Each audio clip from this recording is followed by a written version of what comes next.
Hello, everyone, and welcome to the workshop on promoting artisan fragrance in a digital world. I am Karen Marin. I'm Paris-based. I'm on the editorial board for Essencional, writing most of the original content. And joining me today is Dana Sandu, who has she has a wealth of fragrance knowledge and digital know-how. Dana's in California, and I'd like Dana to tell us a little bit about who she is, what she's done, and what she will be working on going forward.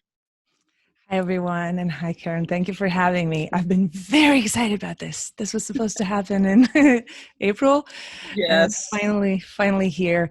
I get to talk about two things that I love. I operate on a day-to-day basis in high tech in Silicon Valley, and my role is in what we call the Internet of Things, which is the network of all the things, the smart things that we're now very involved with, particularly, since this shelter in place started.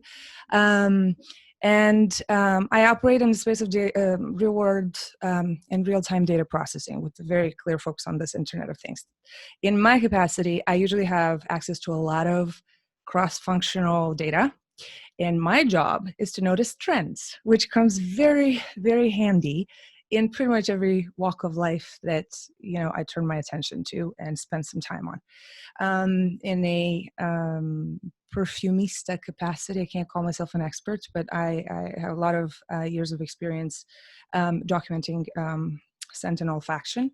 And I maintain two large digital communities in two different languages.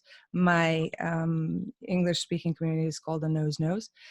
I research and write about perfume and perfumery, and I am very dedicated to try to educate as much as I can, as large group as I can. I'm a contributor at Çafleurebon, so I write with them every once in a while. And yeah, that's where the connection happened. I am a data nerd, and I'm a fragrance and perfumery historian and documentarist. I write in between, and sometimes, like tonight, I get the chance to talk about both in the same sitting. So that's fantastic to me. So today, if I can help, I can speak to some of the things that I've learned. Of course, Internet of the Things is a huge, huge domain, but sometimes I do get to be involved with certain verticals and online retail. Therefore, online shopping is part of it, with everything that comes with it, from consumer behavior to touch points to the purchasing mechanisms and beyond. But I hope I can give you some insight in what I think is happening in the perfumery industry from this very, very obscure angle of digital interaction, which is an oxymoron for somebody who needs to smell something in order to interact with it. Well, if I can get started, we'll launch right into some of the questions. And Sure. since the pandemic started, we've all been thrust onto the internet for and online to communicate, to look for information, to be entertained, to Mhm. shop, and discover new things. So how do you see that the digital environment has changed since the last 6 months? Well, it's responding to a situation that's without precedent. As far as I'm concerned, I think artisan fragrance is suffering profusely. The rest of fragrance, not so much, but a lot of companies, a lot of brands are suffering, not because they lack the business, but because the business processes have shifted. So a brand needs to deal with, first of all, complexity, because perfume stores have closed, and when they open, they have to have new protocols that now have to be planned. And two, key ingredients and harvests are going unpicked. There's nobody to pick them, so that's a problem. The communities are not able to harvest crops. The alcohol is used for something else. What do you know? In-demand disinfectant and all that stuff. And it's becoming harder to obtain. Customers are demanding different products. They're not necessarily into buying perfume, but they're into buying fragrant stuff. Postal services, governments, all of these disruptions are creating a very complex problem for brands at the moment. Then there's a change in language, because it's one thing to experience and communicate through something that somebody feels, and another thing to have to communicate only through visual, through the eyes, right? Some brands go beyond that, and they do a combination of visual and auditory, and they go into video or podcasts, but still the information is coming through here, not through here. Then there's a change of power, because the brands used to be the ones with the know-how, telling people what to test, directed them through a store, offering, servicing, right? Now the consumer is the one who needs to go online and type something, to search for something, or to click when you tell them to click. It's becoming a self-service culture, which I think is very, very important, because it manifested a lot of layers. And the fourth thing that I think happened is the publics have diversified. Even though some brands have very loyal customers, those customers are stratified now based on online literacy. Some people don't know how to turn a computer on. Some people don't want to be on social. Some people have never shopped online because they believe in cash. You have to keep all of these things into consideration, and all of a sudden you have more than one audience. On the consumer side, because I think we need to speak about both. I think the consumer expectations have changed because their needs have changed. And some things are small. For example, I've noticed a need to be more excited about unpacking things. We didn't used to have this, because the need to be excited was covered in the store. When you pick something up that's beautiful, that you would not have money to own, but you pick it up, you take the cap off, stuff, that need was covered. Now it's not, and people get crazily excited about unboxing a kit of samples. And I think brands should pay attention to this, because that's unrealized, opportunity. But some things, of course, are big, and the biggest one is, with time on their hands, more time on their hands to kill, and a crisis at their backs, of course, consumers are starting to ask the why of fragrance. They're starting to care about the purpose of the brand. There needs to be a purpose. There was a fatigue at the end of 2019 when it comes to online activity for perfume customers and their interaction with their brands. But still, it's a huge industry. I mean, $51 billion, right, in fragrance every year. They were expecting it to grow 15%, but it's only apparently growing 3.7% into 2020, which is still great. USA, Brazil, Germany, UK, and China are still the biggest countries when it comes to perfume expenses. And everywhere, people are starting to care about the context. People are starting to care about the brand purpose. What is the brand trying to do? What are they trying to accomplish? People want to see hope. They want to see that we'll survive this thing, that we're going to come out on the other side and everybody's going to be more loving, and they need hope.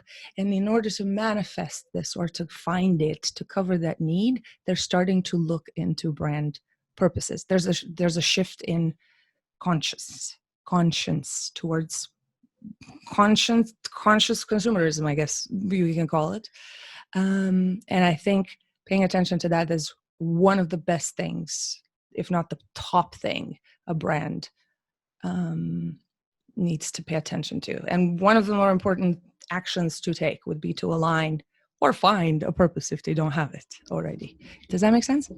Yeah, absolutely. Because now more than ever, it's so important for the brands to take actions that build their community, that communicate with the consumer, and that show that they have a purpose, and that they're authentic in the execution of what the purpose is.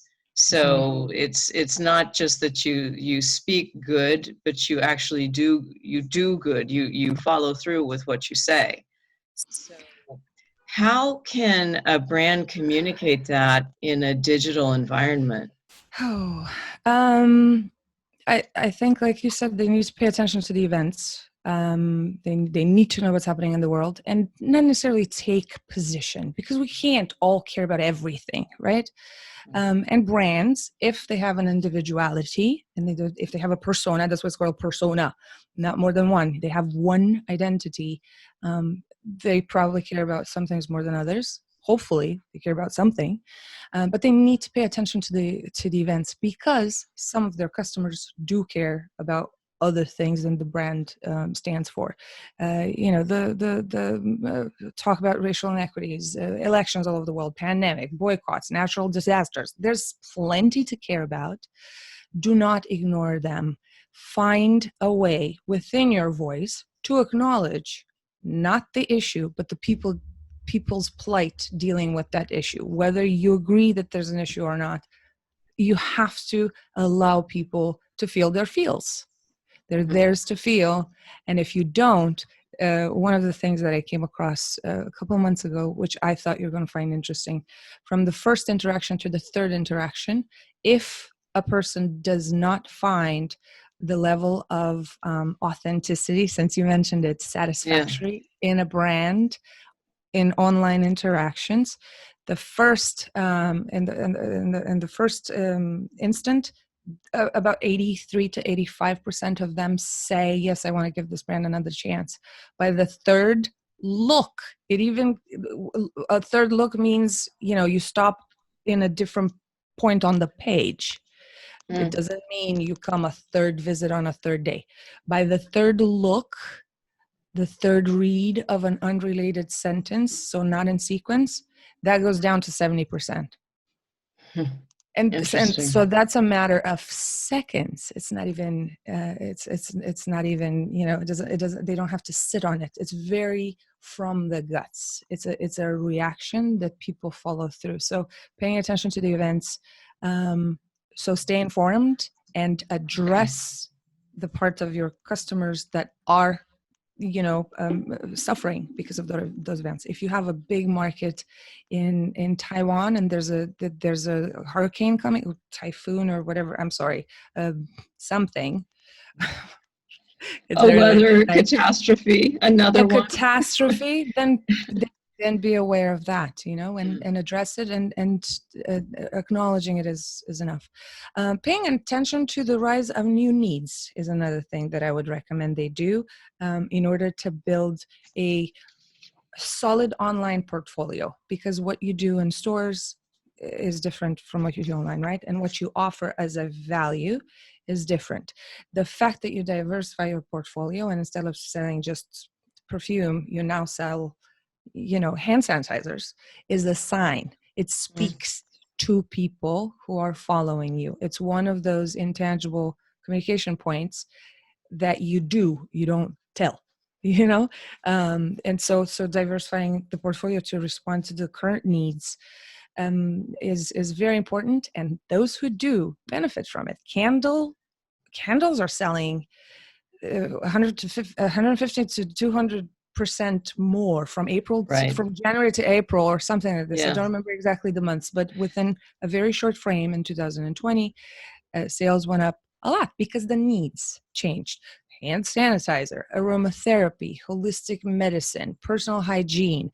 Um, um, all of these things constitute about 1% of all prestige sales, but there's a huge potential for all of this to go up.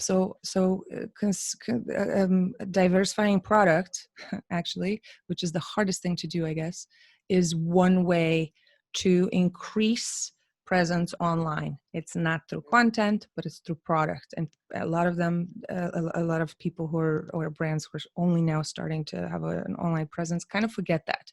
They're just trying to sell their fragrances, forgetting that there are a lot of other areas that they could very successfully and lucratively cover. Another thing, very simple, they need to clean up their online stores to make it workable. like I said, people are at different literacy levels when it comes to online Yeah. shopping and information consumption. Right. And so if it's not easy to use and if it doesn't look like you can trust it, people are not going to click the button. It's very simple. It has to be easy. Um, Only about 6% are online purchases now, but it's of course going up very fast. Um, Building a new strategy for how to get product to people. So sampling kits and building a sampling strategy is very important. It's a huge opportunity, I think, because there was nothing to connect the online space with the retail space until today. Whoever did it on the side, kind of a thing, and Mm. it was already dedicated to people who are active and trying things they've never tried before. This is bringing this possibility to the front and closes the loop, and it's huge. I can't imagine anything except for a pandemic where people are mandated to stay indoors that this could have happened. There's nothing else. So I think Absolutely. brands should consider that. um, Not frequent communication, but good communication with good content is very important. And not everybody's good at everything. Penhaligon does IGTV, I think. Zirjov started the ambassadorship groups on Facebook. I think Joe Malone was doing master classes. Um, Don Spencer Hurwitz does, it's like a jamming session. It's like listening to a jamming session of music, because she composes live. I mean, who does that, Yeah. So different brands put more focus on their favorite channel or the one that works for them, but the content needs to be coherent. It has to be authentic, because otherwise people are not going to believe you, and it's going to be hard to maintain the lie, right? It has to Right. be meaningful, and it has to pay attention to the events, like I said. So content is very, very important, of course. And the last thing I would say to build to make sure that you cover all bases in online is to start thinking about customization, because if this is becoming a self-servicing industry, Mm. um, even temporarily, I think customizable services are very important. So some small firms are doing like fittings. You can create a fragrance profile and they send you a few samples within that range. That's kind of a customized service. Some have personal questionnaires and create subscription kits. Um, I think I learned about Sana Jardin, which is a French Moroccan Yeah. model, which I discovered them in Florence. I loved their concept. They're doing live consultation, so one-on-one sessions, which is fantastic. Some larger firms with a lot of money are starting to bring artificial intelligence and real-time data processing into the Exactly. fold, Yes. and they're creating programs that are working in parallel with their dedicated app. Um, so it's embedded in their online shopping online store, so that these live consultations are happening during the shopping process. And of course, a broad set of data is being collected about each customer's online behavior while in the process, which is very invaluable. But I don't think we're going to have access to some of those stats anytime soon. It's interesting to think about that. Of course, there are other things happening in hard technology, in things that you can touch, because they're developing all these machines that can solve some of the problems when we go back into the stores, things that are touchless, that can help you test the fragrance not on skin but on this device that diffuses it. You can do layering on it. So they're Right. working on some very, very advanced olfaction related stuff that are exciting, but they're not out yet. Yeah. Yeah. So So I was gonna say, I mean, you've touched on so many great topics. sorry. So quick, and there's two things I want to go back over. One is the fact that now, I mean, if you are shy, if what we are able to do really is to shop online and to discover, at least discover initially online, then the online shop is basically the showcase. And so the experience that you have when you come to this space has got to be compelling and pull you in and make you curious and entertain you. Are there any like do's and don'ts that the brands can do to make that more more of a visual experience, more of a sense, maybe with music, or are things that they can combine to really capture the attention of their audience? Yes, absolutely. But I don't think we can speak about just the website, because the website is actually the ultimate point. And by Right. then, anybody who's willing to try something they've never heard about before has to have been either shocked through something, or educated in a way that's very easy to consume for them, so that when they get there, they have that baby reaction of seeing something that's familiar, that's reconfirming that what they know is correct.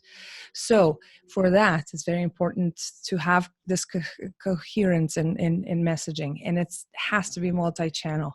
So the website and the shop are the last point they touch, and that needs to respond to the need at that point. So if they learn about the brand, they studied the brand, they've seen it on multiple channels, they've been convinced that that's the brand they want to try, they maybe found somebody who's endorsing the brand and they trust that person, and then somehow they ended up somewhere online with a link that takes them to the shop. Hey, we have 5% off, or here's the first 3 samples are free, and if you Mm. like any of them, you get a 10% off the full bottle. They click on that, and that takes them to the shop.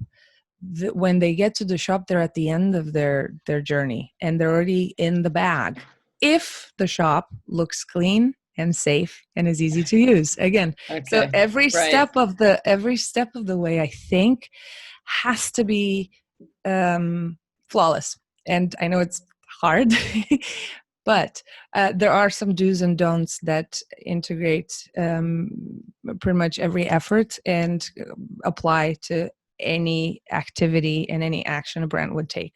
The first one is, of course, pick a purpose and be authentic. You have to be able to be authentic, because Exactly. otherwise people smell it. And it shows in the voice. No matter what you say, how you say it, whether it's in writing or it's a video somewhere, whether you're you want to build an expert profile and go and present yourself at events, it doesn't really matter. If you're not authentic, it's things are going to squeak at some point, and Right. those are people who you've lost. um, so authenticity, multi-purpose is another thing, and I touched it on the portfolio talk earlier. But it goes hand in hand with increasing the number of touch points. That's very important. So pick a color scheme, pick a name, pick what kind of brand you want to be, and pick a few things that you think represent that message and match the product you put out. Because if you want to be all rosy and fairy tale-y and your fragrance are all smoke and tar, so Uh, some things don't work. Incoherence. Yeah. You need to be Exactly. coherent. So Yeah.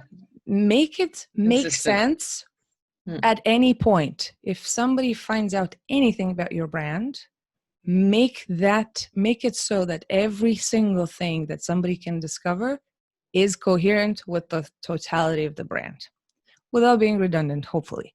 But increasing the number of touch points is very, very important. That can be informational. So that means be on social media, be online, be on Yeah. all channels of all kinds of content. And you don't have to create separate content for all of them. If you film an interview, let's say I'm filming an interview with you, right? And Mm. we're both saying things. You can use my voice in a podcast. You can use the video, put it up on YouTube. You can use quotes in a blurb that you want to put on Instagram or something. You can reuse content based on where you're going to use it. So it doesn't necessarily need to be very labor intensive, particularly if you know what you're talking about and you're authentic.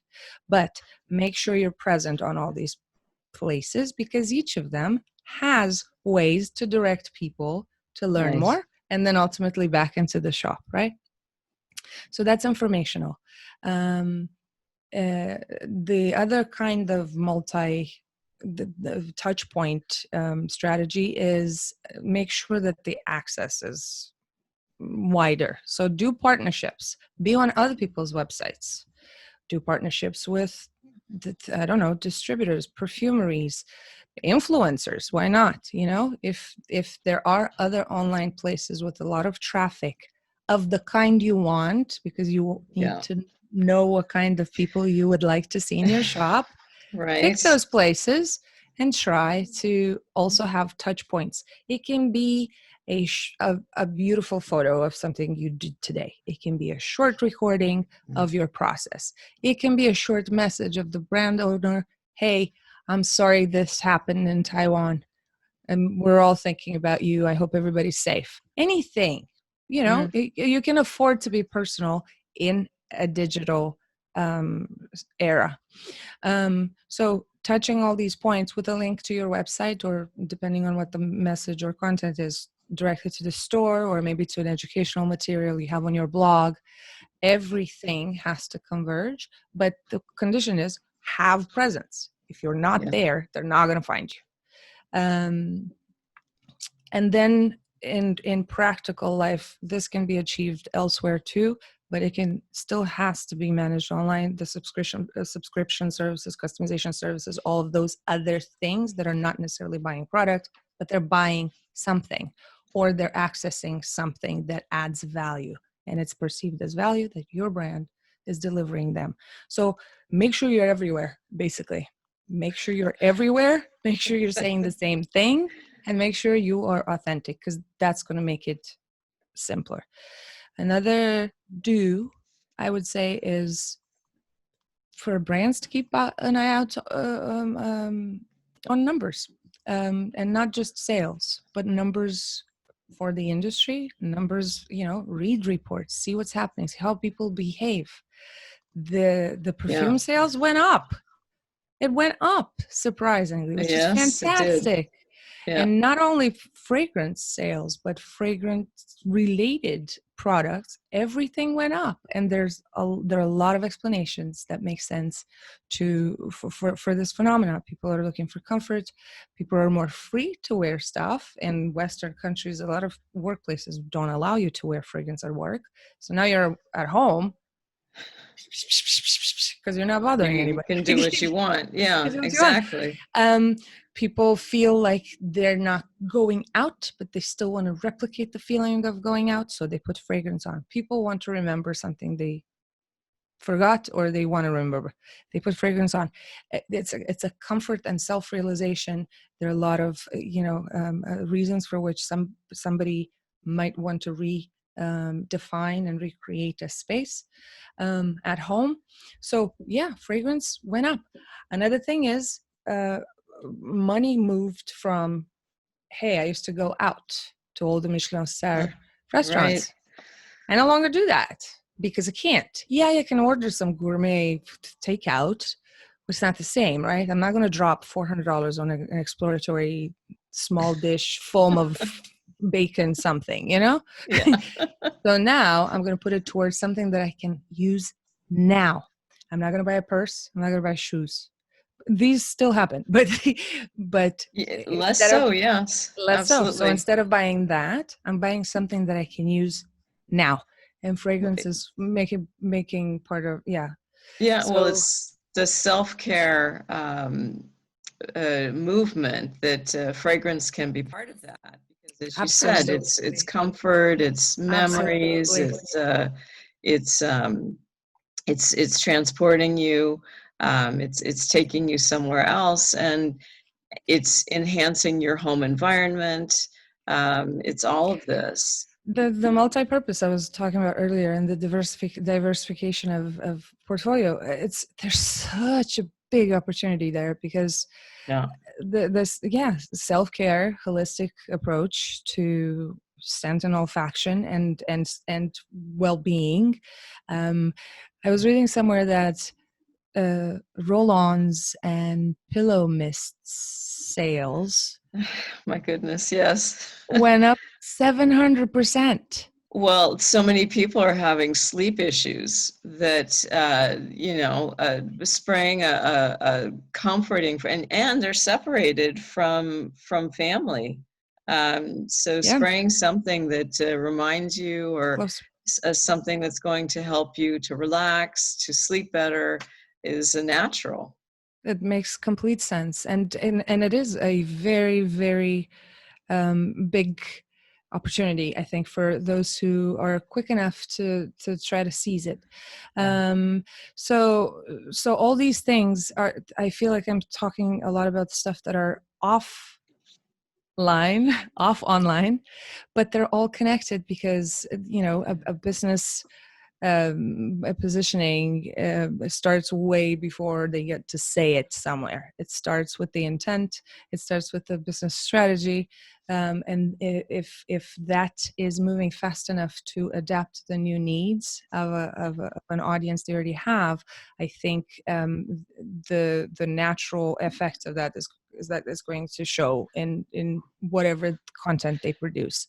Um, so these are the do's. The try to find your authentic. The try to multi-purpose. Try to cover as many touch points online as possible, and make Yes. sure that when they do work and the person goes from hearing the name of the brand to becoming curious because they like the look or they like a keyword or they vibe with the eco-friendly or ethical claim or something which is perceived as an extra value. They see or hear or read something, then they want to know more, and then they find maybe an educational material from you talking about the effects of over harvesting of sandalwood or frankincense uh, in Oman. And then from that, they see an influencer or they see a person they trust, hopefully, um, talk about one of the products in a very factual manner and very sincere manner. So partnerships are very important. Who you give your content and your product to is equally important to what you do or say. There will be I can see it already.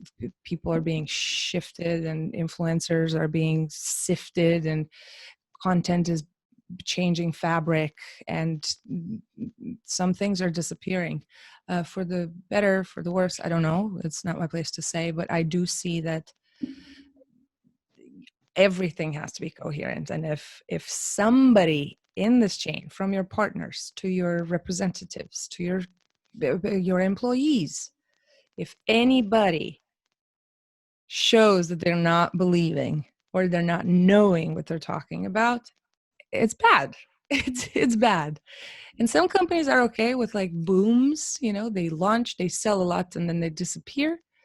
Quick buck, that's fine too. If you're out to make money, that's fine. But if you're an artisan brand trying to maintain an artistry level that keeps or consecrates perfumery as another art, which I believe it is, then you can't afford this kind of association. Touch points are very, very important. And then keeping an eye on numbers. So these are the do's. The don't is don't get stuck. I think it's bad, but if you continue to do what you've been doing and you're not happy, things are not working out for you, it's not the time to be stubborn. We can't rely on legacies, on brand heritage. We can't. If it's not working for you, change it. Because we don't know what's going to be on the other side. And we do see that some things work really well for brands that are moving quickly. So yeah, don't continue to do things by, inertia is a bad thing, but Yeah. these are the do's and the don'ts. I'm sorry. I I get was to. gonna, then I was thinking because I think that what also happened from the pandemic is a lot of brands that did not have a digital presence Hmm. were forced to, they had to survive, so they had Hmm. to create one. Hmm. And so some of them may not understand what the key data points are that could be of use. So if there were, say, five key KPIs, so performance indicators that a brand could look at from the data that they receive from analytics. Which are the most useful that they could then react to? Because I mean, there's visits, there's the interaction that they're going to have. It's What do you think? very. I'm afraid this is one question I cannot answer, and the reason for that is the fabrication or the recent habits of fabricating communities when there are none. That Uh, goes from, either buying followers okay, for their Insta account to collaborating with people with a lot of followers that doesn't who are maybe even active in consuming the content relevant to that brand, but that okay. never translates into sales. So the Uh-huh. only, the only thing to keep an eye on is what you think your reach is. How many people do you think are aware of your brand based on visits on your accounts, your website, your social media, and your collaborators pages that feature your product or your brand, or your story or your offering. See how many have consumed content and how does that translate into sales. And you can only judge that if you follow it for a period of time, and in the Right. meantime you change something. Okay, I started the campaign here. In the middle we split the message into two, so instead of putting an ad here that says this, we put it there and says the same thing. Okay. Has there been any change? So it has to be comparative. But I don't have numbers that I can give you to say if you get No. 10,000 visits, that's great, because that doesn't mean anything anymore. No. That's Mm. and that's a problem.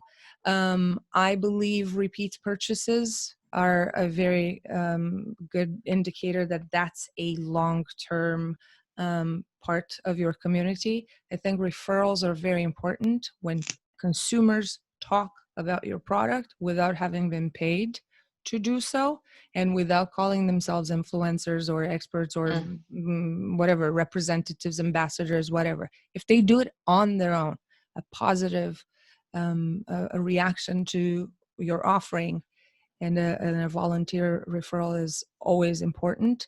Um, I think that also depends on the kind of things you're putting out. So it can be a product, or it can be, today you did an Insta story that looks really good with your new bottles, and it got shared a million times.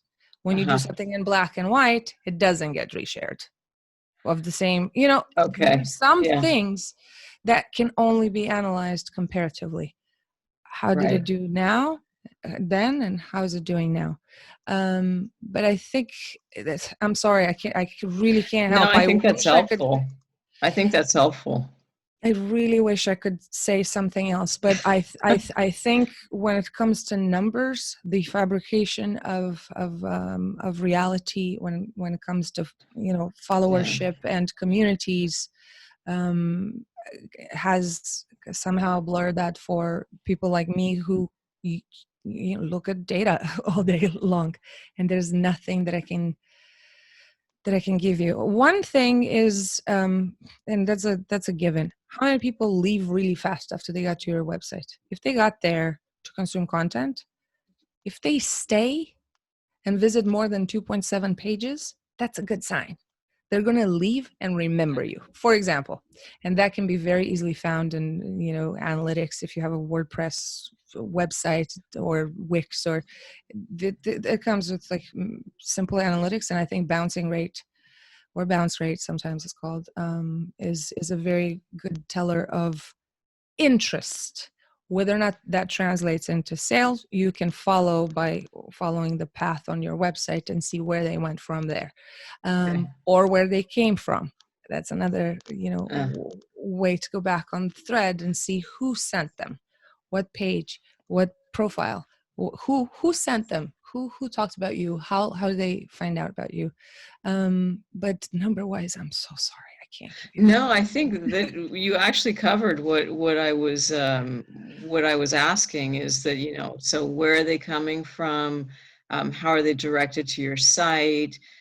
Whether there's multiple or repeat purchase, the length of time they spend on the page or Sure. on the site itself. All of these are super important indicators that a brand who maybe has just started their site this year Mm-hmm. should look at and can then react to. And certainly what you mentioned about judging your campaign and comparing it and seeing the performance.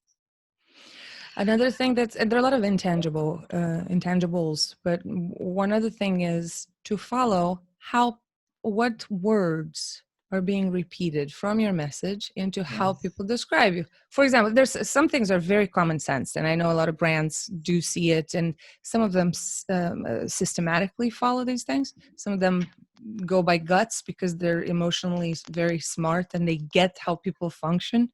Yeah. um, and some of them are very common sense, like that. I'm sure anybody who's never managed the back end of a website but has common sense would look at them and say, of course you need to know who sent them there, of course you want to see how long they spent on the page, of course you want to see how many times they clicked, or whether or not they chose to answer your short pop-up questionnaire, or Yeah. or if they ended up buying a sample, and if they did they end up buying the bottle later. But that needs time. If you haven't had a website, the path from somebody being made aware of your brand, knowing of your brand, willing to try, and then actually trying your brand is pretty long time wise. And if Yeah. they end up, so it's interesting to see what's going to be next. Well, and that's a great segue, because the last question I was going to ask you is about the future. And you kind of touched on it a little bit earlier when you talked about things that are coming. But definitely, I wanted to ask you, if you had a crystal ball, how would you see digital evolving in the next 6 to 12 months? How is the consumer experience going to evolve? How are we going to, what things are coming? How will we be using digital so that, as a small brand can maybe start putting together some kind of a proactive strategy? I believe the first thing that we're going to witness, coming from brands, consumers mainly, but from brands as well, probably as a result of that, is polarization. I think I think I think there's going to be less content, because anybody who's just creating content for content's sake is getting tired, and they're going to get more tired. I mean, how many top 10 lists can you watch? Top 10 things to wear to the bathroom. Like, you know, top 10 lists when close your window. I don't know. They're running out of ideas because some of them are not connected to their audience or their collaborators. It's irrelevant.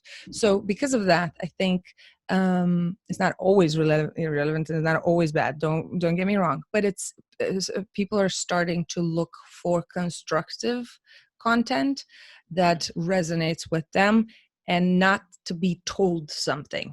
Do this. Here's what I think. Here's what I ate in the morning. Nobody cares.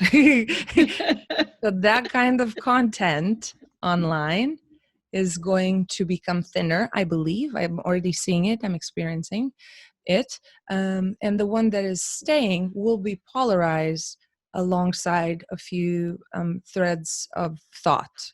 Some are going to be, let's survive this, let's get together, let's share all of our experiences, that kind of approach to community. Yes.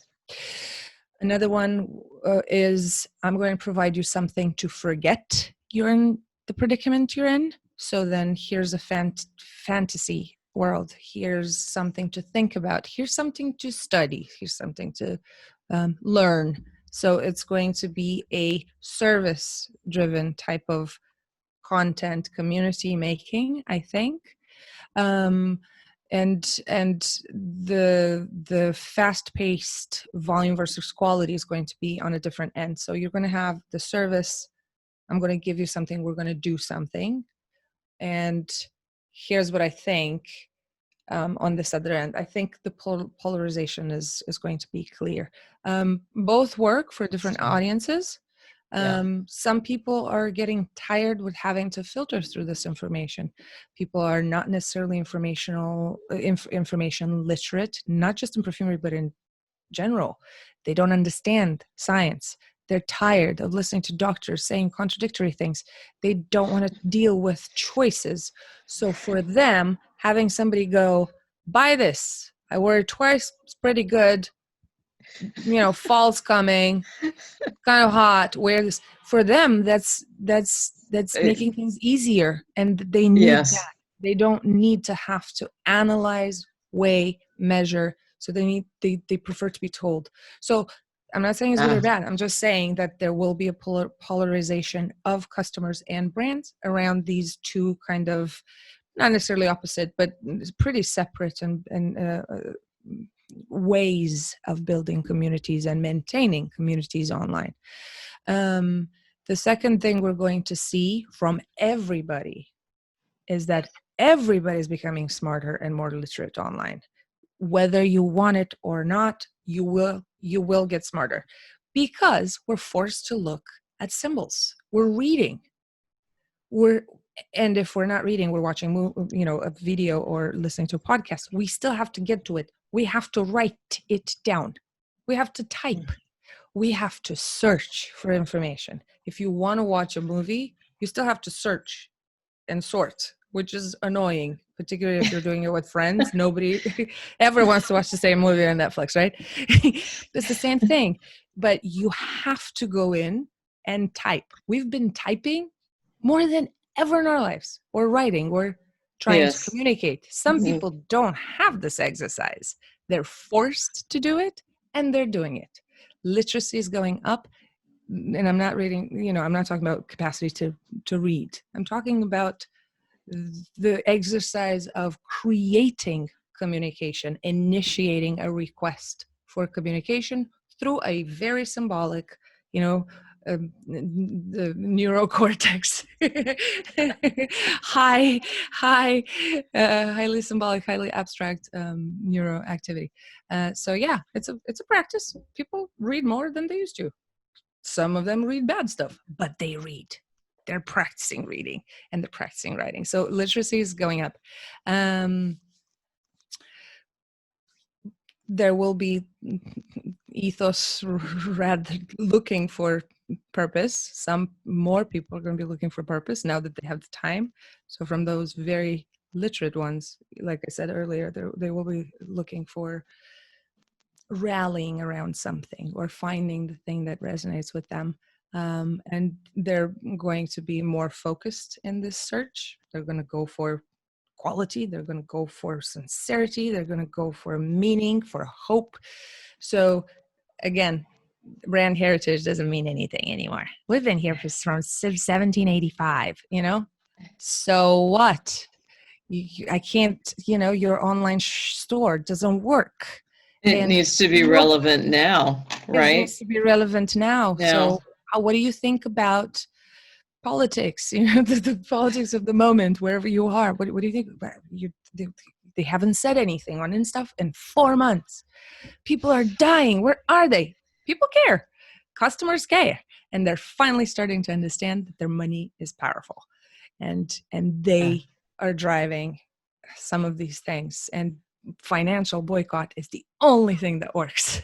you Well, know it's definitely true that the consumer, more than ever, is voting with their wallet and Absolutely. supporting the brands that have a philosophy that's in line with their own, Mm-hmm. or one that is taking social actions, or demonstrating that they think in a certain way, and they're proving it by their actions, and that those are then the products that the consumer ends up buying, because No because they doubt. would rather give their money to the brand that is in consistent with their own philosophies. Yeah. And there's an egotistical part of this. You want to feel good about spending money. And this is one way to do that. But Yes. it is value added. It's very important. It doesn't really matter if the product you're buying fulfills the function you bought it for, or some Yes. emotional need you have. It doesn't matter. If it does you good, you have the money, and it's just it's we can't ignore that. People who sell things cannot ignore that. And it makes complete sense, particularly now when you're alone with your thoughts and you want hope and you want things, and you want community, and you can't socialize and you can't feel like you belong unless you rally into this current of a bigger purpose. So that's one way to manifest it.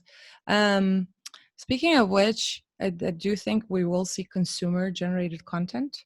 There was no, apart from some perfumeries online, not brands, stores, but perfumeries, there haven't been ways to for consumers to create content for the brands. Sometimes I think I've seen a few attempts, and I know Zerjoff was doing it through the nature of the way they structured their community. But you would see very fancy reviews on forums. The long ones that have stories, and some of Yes. them are boring, and some of them are fantastic. Some of them are Yes. short and exquisite, and some of them are long and intricate and doing great writing prowess. Um, there is no space accommodated by brands for this kind of content. And I think it's a very big resource to tap into. Make a review section on your website. Mm. Move the conversation from somebody else's channel, from some big writer's blog, or some big reviewer's YouTube channel. Move those 400 impressions from there to your page Mm. somehow. People are eager to contribute. People have opinions, good or bad. They want to There's some, share. and they want to Well, share, and they have yeah. time to share now. So that is a missed opportunity. But I do believe that since people are now actively seeking rather than sitting and waiting to be served, they will also shift their perception of their relationship with the product, and it's going to be a more fluid type of experience. Okay, I'm using it, this is what it does for me, and this is what I do for it. There will be, Yeah. if It's a it's back and forth. I think there's room for that. So I'm not seeing it happening per se, but I feel it's bubbling. And Yeah. I'm predicting that if somebody's catching on, or somebody wakes up with this kind of idea, if somebody's watching right now, if you're a brand and you're watching this, think about it. So consumer generated content for the brands. A community is give and take. It has to be circular. So this is one way to do it. And then when it comes to styling, and um, not just in product but also in visual, which translates into the online space, I have a thing. I'm a data collector myself because I'm such a nerd. So I devised a questionnaire that I sent to perfumers, and all of them said it was very fun because it's kind of like a Proustian questionnaire with with some things added, but in a Okay. perfumery context, long and scandalous, and and the things that a lot of them said, I am starting to see in the online space as being more successful than other kinds of productions. And I'll tell you what I'm talking about. The first thing is a return to clean. I, I, I think that's normal after every pandemic. There's been a lot of washing hands and sanitizing and shifts in personal hygiene, olfactive profiles. You know, it's how lavender moved from being a woman's smell to being a man's definitory kind of ingredient. It's in the aftermath of one of these pandemics. So there's a return to clean, and that translates into visual minimalism, light colors. We're moving away from tar and dragons and in the motors and Gothic, yes. gothic and industrial and cement and kill me now. It's all of that, which is great. It was fun while it lasted, but I think we need to breathe, and we Yeah. need to breathe with our eyes, and we need to breathe with our noses. And so there's a return to clean and to safe, which is Of course. natural reaction, and to beautiful. There's a return to pretty. It has started a while back. You would go to a perfumery fair or an event, and you have all these abstract and avant-garde and this and that, and then you would have something that's pretty, well made, of course, hopefully, but also pretty, and you're like, ah, that's the rebel amongst a sea of. But it's a breath of fresh air Yeah, as well yeah. in a time where we're looking for hope. Yes, I believe so. Yes. The beginning of that, I think, happened last year when I noticed that's how I read it, and I think I was right. There were a lot of soli notes, pretty soli notes, Yeah. but I think that was the transition into what we will see next, which is return to true pretty, complex, sophisticated, but pretty, not diva, not macho, not stunning, not killer room. It's going to be, I think, so clean. I think the colonia style is coming Okay. back. Yes. I see it. I hope it. And that means fresh online, fresh in the nose, and return to pretty pastels. I see a lot of what we would call cheesy 2 years ago or 3 years ago, and now Yeah. it's safe to use. It's okay to use. It's fine to use. A tear here and there, it's okay. It doesn't hurt. And in visual and in videos and personification and vulnerability, and we're all in this together. So this is a return in both perfumery style and visual and online tone approach.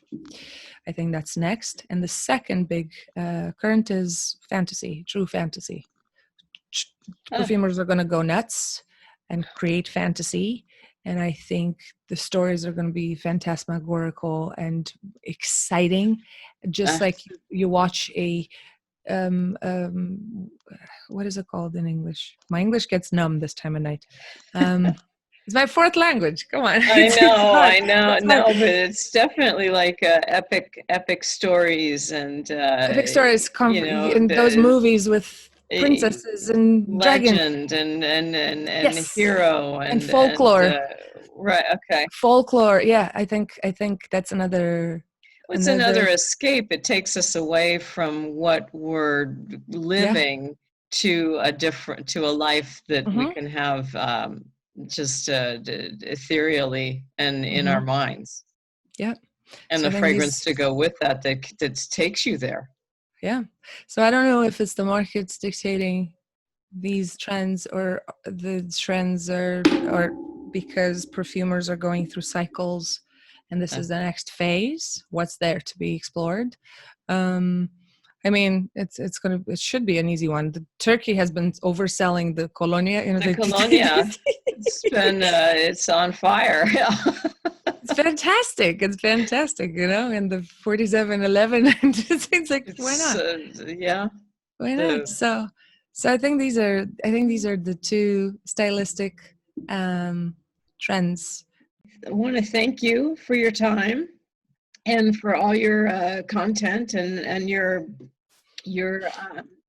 sharing your thoughts and your knowledge with us. It's really been very, very helpful. So It's thank you it's a again, it's my pleasure, and thank I'm you for. happy to meet you I finally, because know, we were finally. Okay, everyone, we're back. So I hope you enjoyed the videos.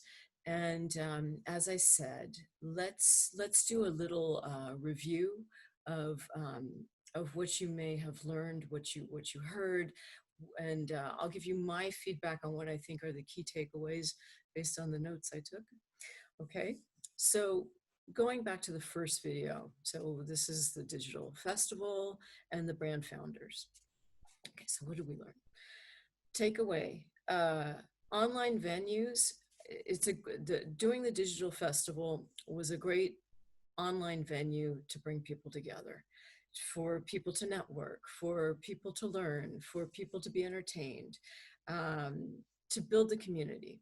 Okay, and we saw that what Yosh told us was that the intimate conversations where it was like two perfumers together, better to do that in an Instagram environment, because it was intimate. It was her fireside chat, and that if you have multiple people, then perhaps a Zoom environment is better for that. So let's take away. And when you have the perfumers, they don't necessarily have to talk about the brand. It doesn't have to be about your brand. And Geraldine said this too. It doesn't have to be about your brand. It can be about perfumery in general, because it's entertaining for people. We know this stuff, but the consumers don't, and they're hungry to learn. And we may be back in confinement, so this is something where, what would intrigue you about a fragrance? I mean, I love amber fragrances, so maybe it's something about how amber is collected, how it's extracted. Just think about the kind of content that you could make for things like a masterclass, an Instagram TV, a live streaming. These are all subjects that could be very effective and interesting, that will draw your consumer to you. Geraldine also mentioned to us the importance of having a clean feed. This is your social media, how it rolls down, and making it clean, making it consistent, thinking about probably the colors, thinking about how images look next to each other. So have a clean feed and post regularly. Because if you don't post regularly, people are going to forget about you, right? They're going to be on to the next thing. So you have to keep them entertained. You have to keep top of mind. We also found out, well, I think we probably knew this, but you've got to be authentic. So Geraldine talked about how she worked with reviewers and influencers, and she put every review, regardless of what the person said, because what's coming across is honest and sincere, and people can cut through to what's not. So this is very important, that first of all, you work with people that like your brand, and secondly, that you let them be honest in what they tell you, what they want to write, and what they want to say about your products. Discovery kits. Yes, discovery kits. So these are super important. And in fact, I remember talking to Francois Duquesne about training, And discovery kits now are something that consumer can order it ahead of time. Then say there's a live streaming or an event, they can be at home discovering the fragrances as you're talking about them. Or if you don't have the event, at least they have the kit in the luxury of their own home that they can sit back, they can try one different fragrance every day. They have time to live with the fragrance and understand what they think about it, to see how it wears on their skin. And with the kit, there's also an incentive to purchase. So I think it's a win-win for everybody. So that was a key takeaway. Then let's see. So then we get on to really what we learned from Dana in the second video. So what she told us is, first of all, now that we're in video, online, people are getting the visual cues. They're not getting the olfactory cues. So have to think about the image that you're putting forward. And this, I think, was very important, that she talked about how we need to be excited. So when you think about shipping something to a consumer, what is now this term unboxing. Unboxing is when you open the box and you take the product out and you unwrap it, and there needs to be some kind of a wow. Oh, look at what I got, and look at how beautiful it is. And now I'm even more excited by what I bought and what I want to smell, or what I ordered and what I want to smell. So the unboxing, the sense of excitement. So then, yes, of course, we know that brands need to align with a cause, a purpose, a value, because everything is value driven now. And, whether you're eco-friendly, eco-conscious, whether you're a heritage brand,